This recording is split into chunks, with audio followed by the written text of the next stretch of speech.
Namaskaram and welcome to the third part in the sadhana series. In the previous part, we discussed about how we can use our activity as a means of sadhana in the karma yoga. Towards the end, we also discussed that without an element of devotion as element of offering, the karma yoga cannot become successful. So today we'll be discussing about the second dimension of sadhana, which is known as the Bhakti yoga, or by using one's emotion as a means for transcendence. So why we are covering the karma and then the bhakti in this order and not the other, such as gnana and then the kriya, is simply because the karma and then the bhakti are the easily accessible for majority of individuals, because karma, like we discussed earlier, you don't need any situation or anything to practice karma yoga. Similarly, bhakti yoga is also easily accessible if one is willing. But as we have seen in the society, people will always talk about bhakti is related with a deity, God, or praying, singing, bhajans, kirtans, and all that. Yes, bhakti includes all that aspects also. But we have to understand that in hardcore spirituality, bhakti has nothing to do with belief. It has nothing to do with asking or desiring for something otherworldly or convincing the God or a deity for something. It's not like that. Bhakti, or the devotion, as Sadhguru has mentioned, you can find a lot of videos where Sadhguru has spoken about the bhakti. Bhakti or devotion is a tool for dissolution. Dissolution basically means dissolving the personality or the concrete idea of who we are. Because all limitations and then the sufferings are originated from the limited identity of who we are.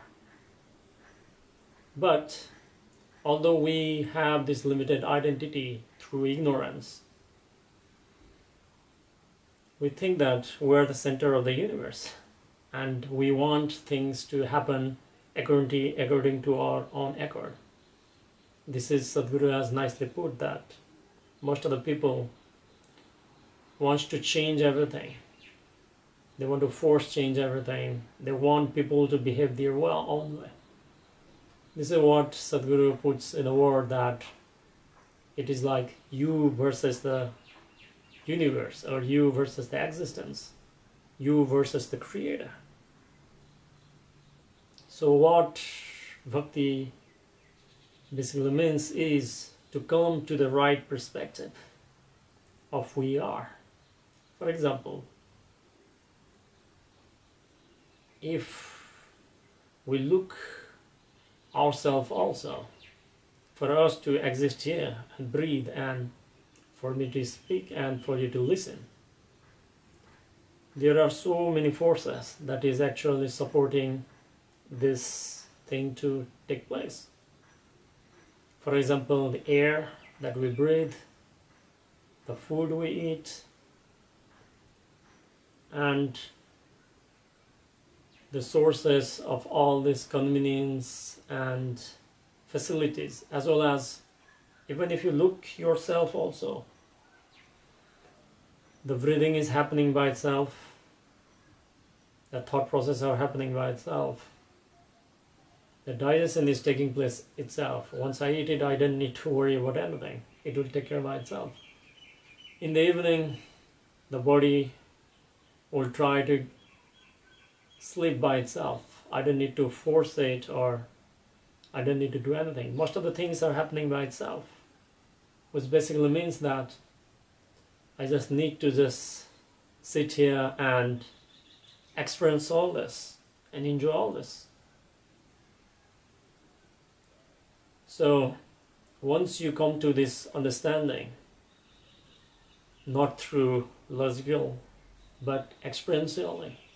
For example, if you have attended inner engineering program, you have been initiated into Shambhavi Mahamudra, and you have been practicing for a while, and even during the initiation, or if you have attended advanced programs, you have experienced the profoundness of what this life is all about.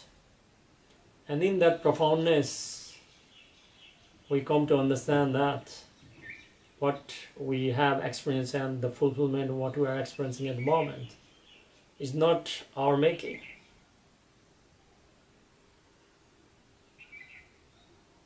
It is not like you go somewhere and then you got something in exchange, or you go and then you won something, or you earn something. It's not like that. So when that profoundness of experience happens, one simply becomes a devotee, because you have been given something that even if you exchange with your own life, you will not be able to get that. So Sadhguru says that you cannot practice devotion, but you can create a situation where you come to know the magnanimity of the creation and the profoundness of what the life is, and you will become a devotee by yourself.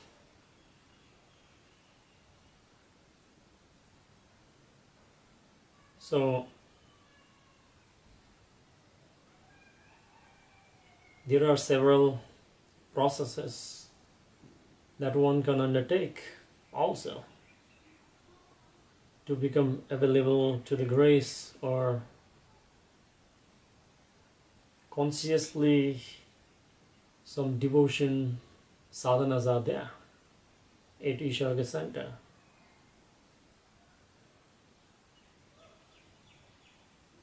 Every time a food is offered, it is offered with a gratitude, because what we refer as a devotion has a dimension of gratitude and reverence.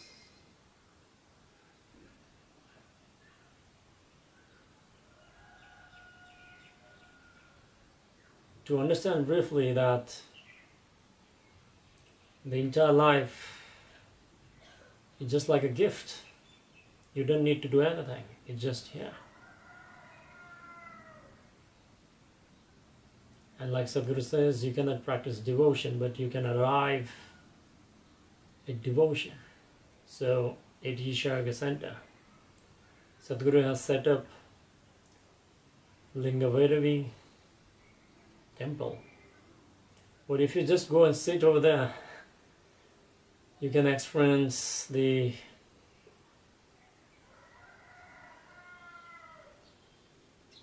vibrant energies of a Devi, and you can just bow down. Similarly, there are different processes available, such as the Shivanga sadhana, where we try to break down our own limitations. And there is a Vairavi sadhana also. And there is a Guru Puja process also. Some of them are advanced processes. Some does not even need the inner engineering or Shambhavi Mahamudra initiation also. One can make use of this. So as Sadhguru mentions that devotion is the shortest path of them all, out of all of them. Because devotion is about becoming zero. It's not about becoming big. It's not becoming small. Because in Karma Yoga, you are slowly overcoming one limitation at a time.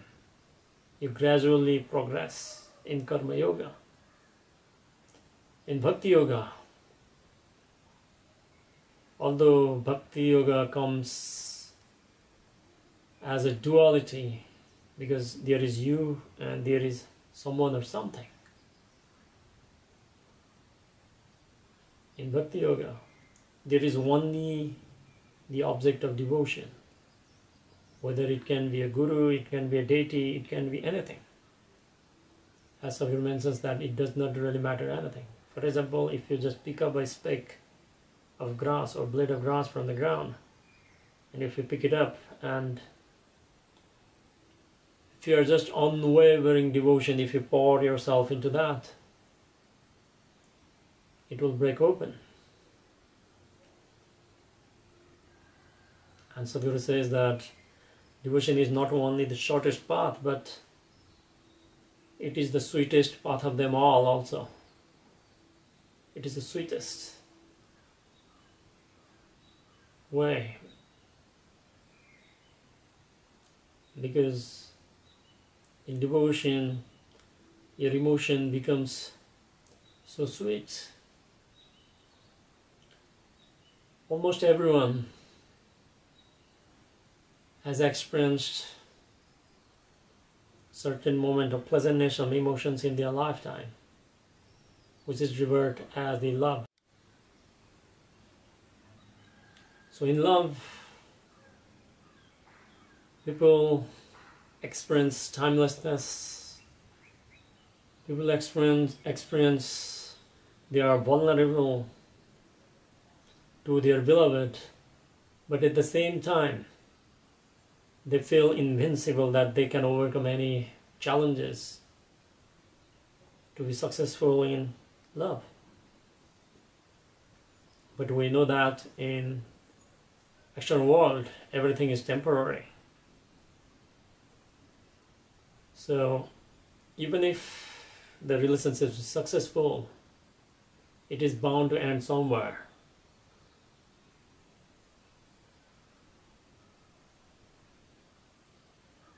So even though there is certain kind of experience of timelessness over there in love, it's not sustainable. A person is looking for more. That is why they go on gathering things. The love is not enough, so they need children, and the love of children is also not enough, so they need grandchildren, and so on and so on. So whatever the sweetness of emotion you have experienced known as love, in devotion, it's multiplied infinitely. The devotion can also create ecstasis in the body.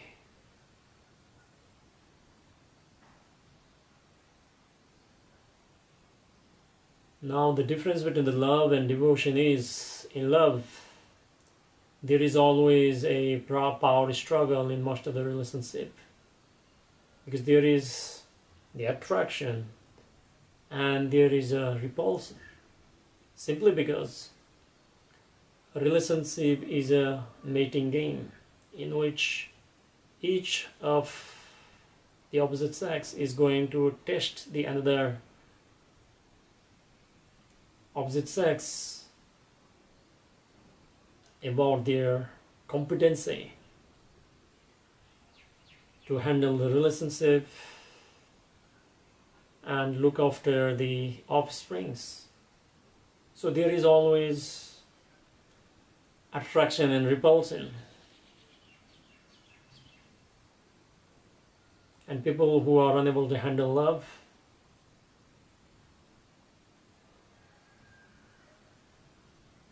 may want to become an ascetic or become a spiritual seeker. There are various reasons one can come into seeking. But what we refer as a devotion is there is only attraction, attraction, and attraction. There is no repulsion. Because now a devotion is not to the another individual. There is no way the object of devotion can change. The devotion, object of devotion can be anything. That is why people in the path of devotion, they choose deity or a guru rather than any person in a relationship, because the relationship or the situation can change any moment.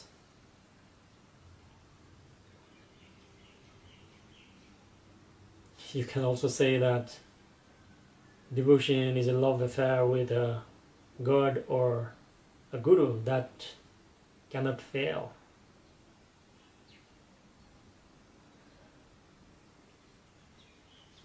So a devotion is a tool to dissolve oneself. It's about making yourself zero. Because if you become big, when situation changes, you feel nasty. And even if you think that like I'm a small person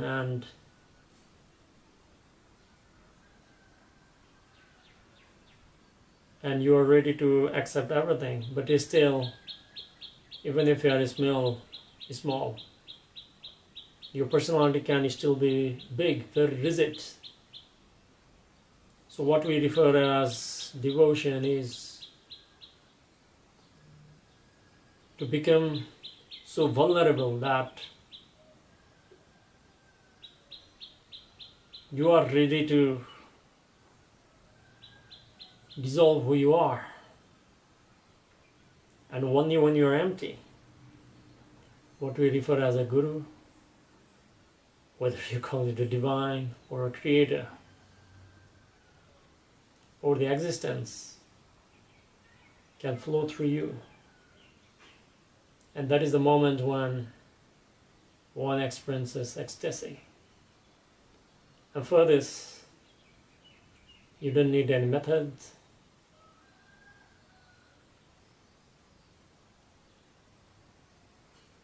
Just a great trust is needed. A wavering yes and no, fickle mindedness is not useful in devotion. You must have heard about many stories of devotees. For them, they don't really matter. What matters is all about the object of devotion. So like I mentioned earlier in the first part, in the need of a guru, I mentioned that if you have come to the point where your will is no longer there, you are capable of surrendering yourself, then Guru will take care of the rest. Then you don't need sadhana. This is what is referred by the Bhakti Yoga. You have become so empty that only Guru is left. And this is the way of the zero, or emptiness. It sounds contradictory that in devotion there are two persons. There is you and there is a guru, or there is a you and there is an object of devotion, or there is a you and there is a divine. But in that union of devotion. Only the object of devotee is left. That is why the devotees look so mad that they go on saying, "Come Shiva, destroy me, dissolve me." Because in that states of ecstasy, instead of that sweetness of emotions, a person becomes so vulnerable.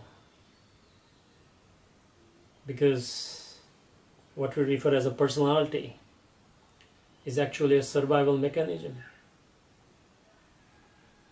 This is why anyone who has a strong personality is always has a lot of resistance.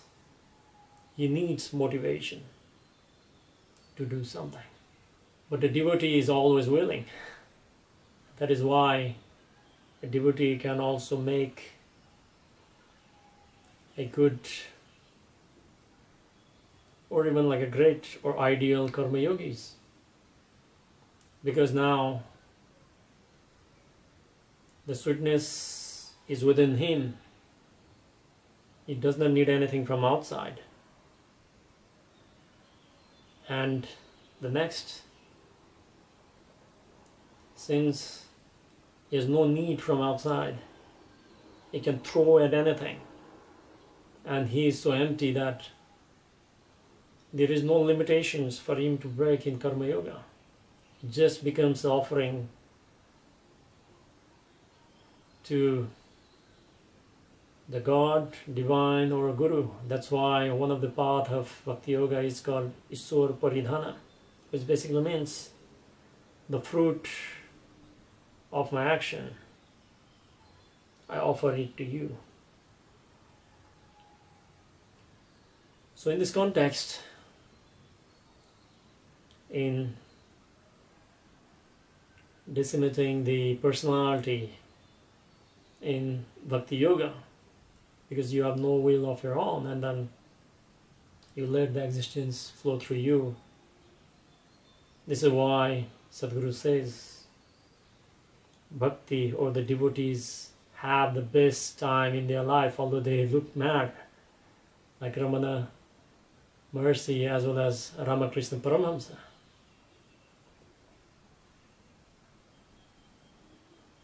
Ramana Maharshi never left the Lord Arunachala, the hill, in his entire lifetime. And Ramakrishna Paramahamsa had so much of crystallized consciousness that even the Kali would come in front of him and he could literally feed food to her. Again,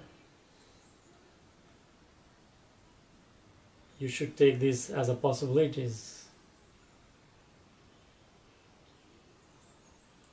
And Sadhguru says that since the devotees are having the best time in their life, although they look mad from outside, what Sadhguru says is, because of this reason, devotee, becoming a devotee and a devotion is the most intelligent way to live.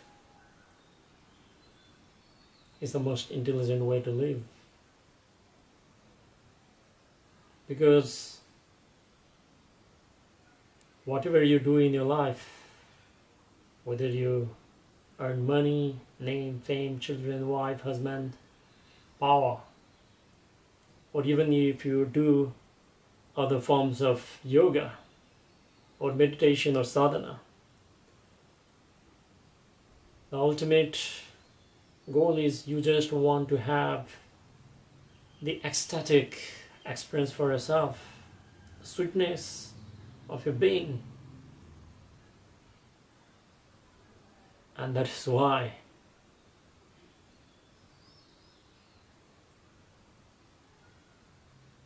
it looks very illogical that how without doing anything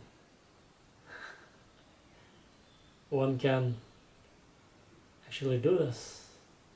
The only reason is the personality is no longer there. Like already mentioned,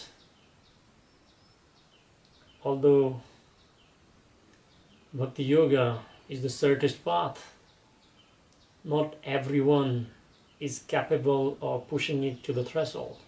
But still, people can make use of the Bhakti Yoga as much as they can. That's why Sadhguru has offered different possibilities. Because most of the people are always looking for what they will get from what they are doing.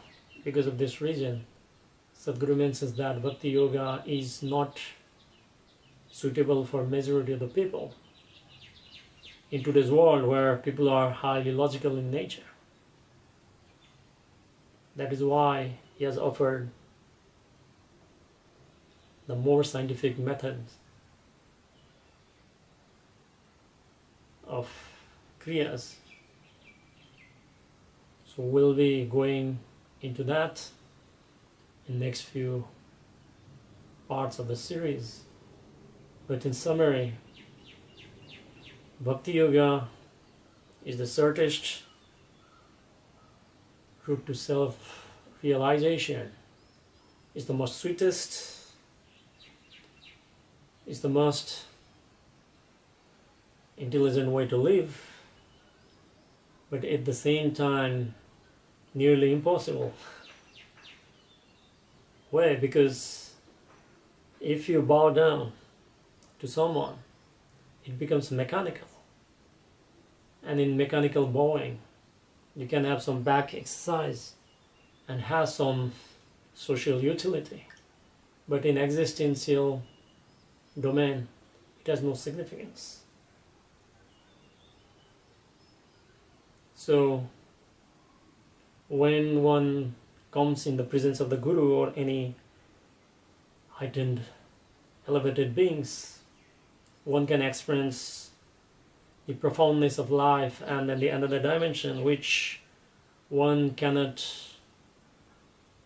get by himself. Then devotion becomes natural. And then if he employs different devices for devotion, for example, you can make use of the picture of a guru, make use of different sounds, visions and everything. That will further help illusion your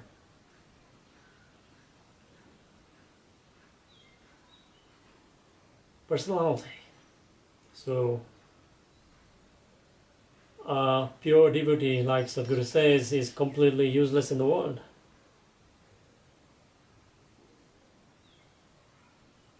Because it does not fit into the logic of this social world. Because the social people will think that you have to strive, you have to do a lot of 12 years of sadhana, you have to do certain things, even in spirituality also. They say striving. But Bhakti Yogi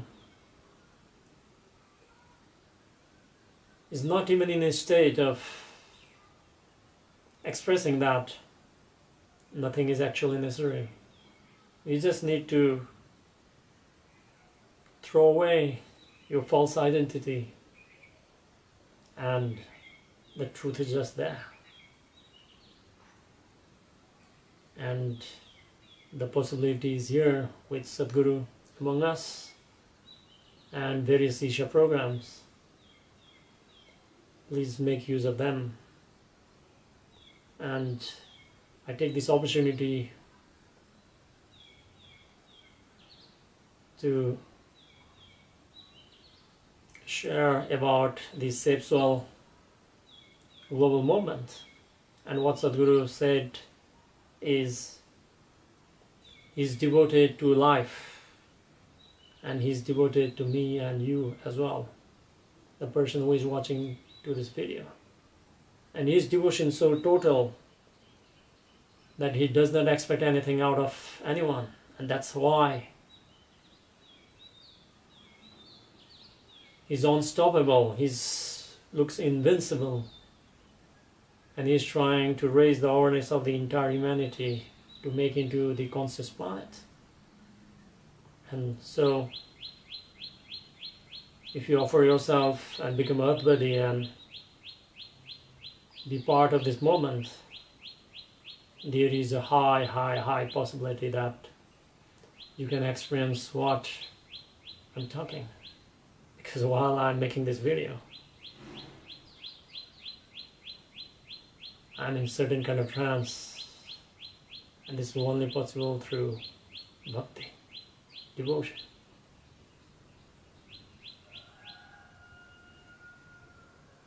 Because these words cannot come from an individual. It comes from beyond.